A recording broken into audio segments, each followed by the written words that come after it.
قومی سانحہ رونما مرکزی کردار۔ بسم اللہ الرحمن الرحیم، السلام علیکم ورحمۃ اللہ۔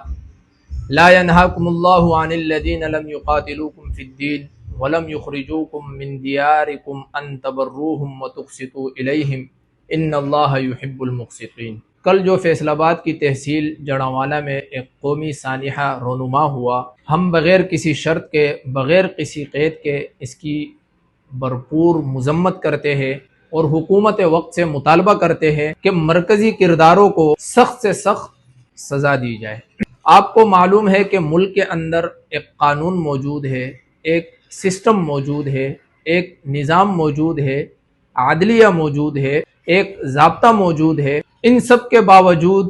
کم سے کم بھی ہمیں یہ اختیار نہیں پہنچتا کہ ہم ڈائریکٹلی اس میں انوالو ہو اور قانون کو ہم اپنے ہاتھوں میں لیں۔ اگر کوئی فرد بالفرض جرم کرتا بھی ہے تو ہمیں اس جرم پر قاضی بننے کا کوئی اختیار حاصل نہیں ہے، اور میں سمجھتا ہوں کہ جو لوگ بھی اس واقعے میں ملوث ہیں ان کا کم از کم اسلام سے یا اسلامی تعلیمات سے دور تک ان کا کوئی تعلق نہیں ہے۔ اس لیے کہ اللہ تعالیٰ نے قرآن مجید میں ارشاد فرمایا ہے کہ اگر کوئی اقلیتی طبقہ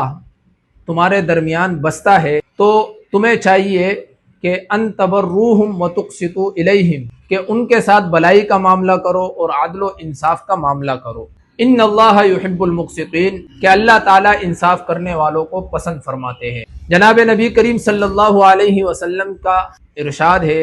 سنن ابی داؤد کی ایک حدیث ہے، نبی کریم صلی اللہ علیہ وسلم نے ارشاد فرمایا کہ جو اقلیتی اقوام ہمارے آس پاس بستی ہے، کوئی بھی فرد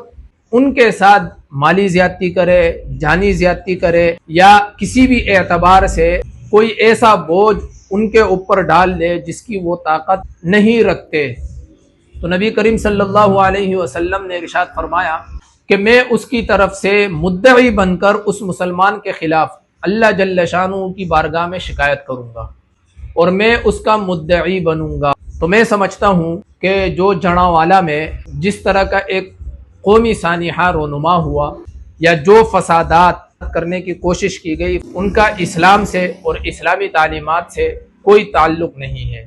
اس کے ضمن میں حکومت وقت سے مطالبہ کروں گا کہ پہلے سے بل موجود ہے،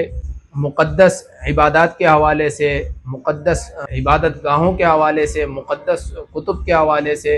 مقدس شخصیات کے حوالے سے، ان میں جو سزائیں ہیں، میں یہ سمجھتا ہوں کہ ایک ایسا بل بھی پیش ہو کہ ان میں سخت سے سخت سزائیں ترمیم کر کے اس بل کو منظور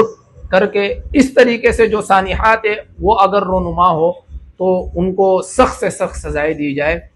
اور اللہ جل شانہ سے دعا ہے کہ اللہ تعالیٰ مجھے اور آپ کو صحیح دین کی سمجھ عطا فرمائے۔ وآخر دعوانا ان الحمد للہ رب العالمین۔